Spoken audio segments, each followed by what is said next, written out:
Good morning, guys. So this is George Tran, and today we're going to answer the question about how to help a fearful dog.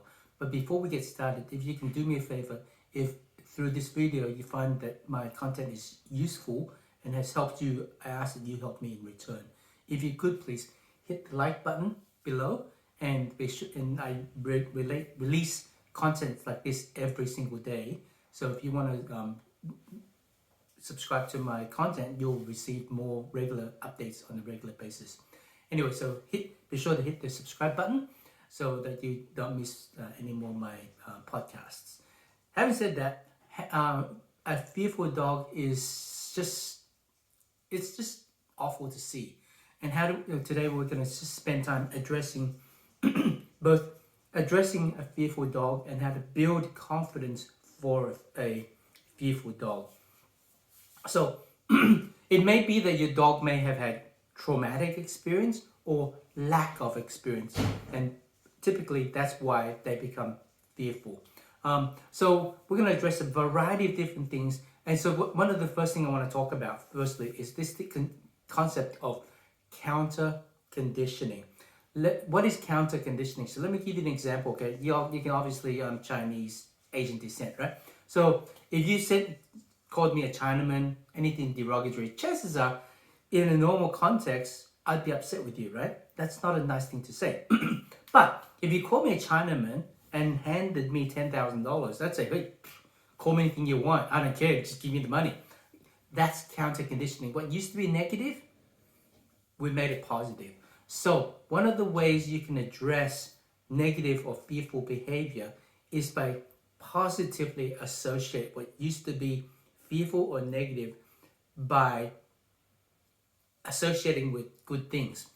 If you hear a thunderstorm or noise that sounds like a thunderstorm, and I will spend time with you, and I will give you treats. I will play tug with you, and that's a positive experience for the dog. You hear thunderstorm, you look at me, and I'll play with you. That's a positive experience. So whenever there's anything bad, you look for me, and I will spend time with you, and I'll give you positive experience. So that's counter conditioning. Remember, Chinaman, $10,000. Negative, I'll play with you. When you see negative, I'll play with you. So don't worry about negative, because you'll be fine, because I'll play with you. Right? Anything negative, you're gonna have that trigger at a very, very, very small intensity, and you're gonna teach the dog that when you see that what used to be stressful to you, just look to me. I'll play with you. I'll give you treats. I'll give you love. Just don't worry about that stupid thing. And then we just gradually increase on the intensity of that to get it louder, closer, whatever, more intense, right? And reward or positive association could be anything. It starts with treats. It could be It could be just playing with the tug, play with the ball, love. Hi, I love you. You're a good girl, right? Whatever. You can do a variety of different things. All those things are considered rewards, positive association. So again, Chinaman, $10,000. What used to be negative, we're going to make it positive. When you associate it, when you get triggered by something negative, I want you to think about me, and I'm going to make you happy. That's negative association, counter conditioning. I'm going to make things better for you when you have that negative. Remember, we spoke earlier about the concept of dog training through level up. Level up, level up, level up. Don't hit a dog with a level 10 challenge if your dog's only at level 1. Make challenge for challenge. Low intensity. Start low and increase it, increase it, increase it, increase it. So how does that apply? One of my audiences asked me a question that her dog is so fearful. She's got neighbors all around who have very aggressive dogs through the fence, and they're barking. So her dog is so fearful, she doesn't even want to go outside to her own yard, because it's just such a negative space. And it's a young dog. How do you deal with that? So how do you deal with that is to start off with conditioning your dog. You make a connection with your dog, and you mark it with yes. Okay, yes is a powerful marker training. When I ask you to sit, when you sit, I'm gonna yes you. Don't worry about those things first. Just work with me. You look at me. Yes, right? Mark the yes. Yes means it's not good boy, good girl. Yes has a very specific meaning. Yes means, see what you just did there? I love what you just did. And if you do it again, I'll pay you. And that is the association. Sit, yes, good. Sit, yes, good. Yes is, I love what you just did. You just did right, kid. You just did right, kid. Yes, you just did right, kid. Boom. You're going to just keep on positive associating with that. So that when we're going to work closer to the backyard, and then we're going to play inside. You're going to do activities with me. I'm going to play with you. Yes, good girl. Right. We're going to do fun activities, and we're going to get closer and closer to the backyard. Again, as much space as we can. One of the tricks that I advise my client is to record the triggers with your phone and then connect it to a Bluetooth speaker so you can control the trigger and control the volume and intensity using your Bluetooth speaker with your phone, so you can trigger it while interacting with your dog. It's a very neat trick. So that is what one of the tools that I can give you is counter conditioning. Okay, remember, Chinaman, $10,000. Next, along with that, I'm giving you a variety of different tools to help you build your dog's confidence. So if you think back, if you're a young child who's very nervous, okay, and you walked into town with daddy, right, and you're holding daddy's hand, right, or mommy, and you're really scared, and your dad walks around town very confident, and anything that makes you uncomfortable or is sus, dad says, hey, back off, leave my kid alone. Honey, I gotcha. Don't worry about it. It's okay. It's good. Thank you. You're a good girl. Right? I'm very assuring and I'm very protective. Not in an overly protective way, but I'm just like, hey, leave my kid alone. She's a bit uncomfortable. Thank you. Move along, please. Right? I'm confident. I protect my children.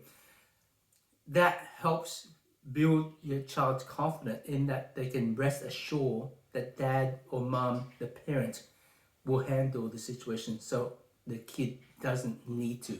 Right? So that's another thing you could do, is to be a strong, confident leader for your dog. One of the ways you can be a strong, confident leader is to build up your leadership skill. And in the link below, in the description, there should be a link to go to my website, dogacademy.com.au, where I will give you hours worth of content, free content, no spam, I promise, of leadership training.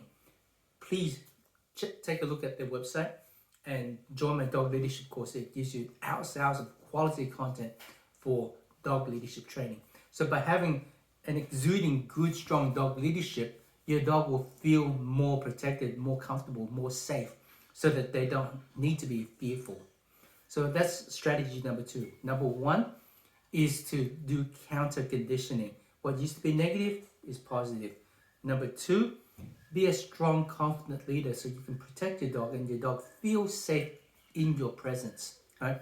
And number 3 is to help build your dog's confidence through experience.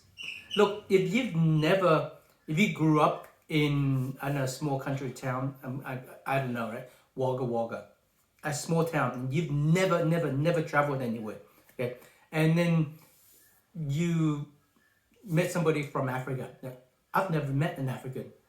You look black. Oh, I'm Aboriginal side. You know what I mean? I'm illustrating the point. You have not got a lot of experience in life. I'm just exaggerating an example. You don't have a lot of experience because you've not experienced people from Asia, people from Africa, blah, blah, blah, blah, blah. You haven't got that experience. So having more experience, more neutral or positive life experience helps you become more confident. So do more things with your dog. Take your dog out, again, not through overly stressing them, but through a process of level up. Don't just take your dog to Bondi Beach today, right? That the dog may not have experience with a lot of people, and all of a sudden you're throwing them in the deep end. Level up. It's really simple. Level up, level up. Don't expose your dog to a situation where they can't handle. gradually with time, gradually get them to be stronger and more confident to be able to handle that situation, that stimulus. So, three things. Counter conditioning, remember, Chinaman, $10,000. Counter conditioning. Number two, we're going to exude strong leadership.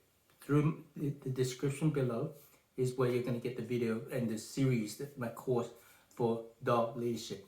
And number three, give your dog more experience. If they've seen and be exposed to more dogs in a positive way, in a neutral way, oh, we don't have to be friends. Remember, we don't have to be friends. We just have to be civilized. Just mind your own business. Hey, I don't want your dog and my dog to engage. I just want my dog to learn to ignore your dog. That's all. Move along, move along. Lot more neutral experience to give your dog more confidence about, there are other dogs and other good dogs around the world. Not all dogs are assholes. I hope it makes sense. Anyway, I hope I've added value. If you enjoy the content, be sure to give me a like and subscribe so I can give you more content moving forward. Anyway, this is George signing out. Have a nice day.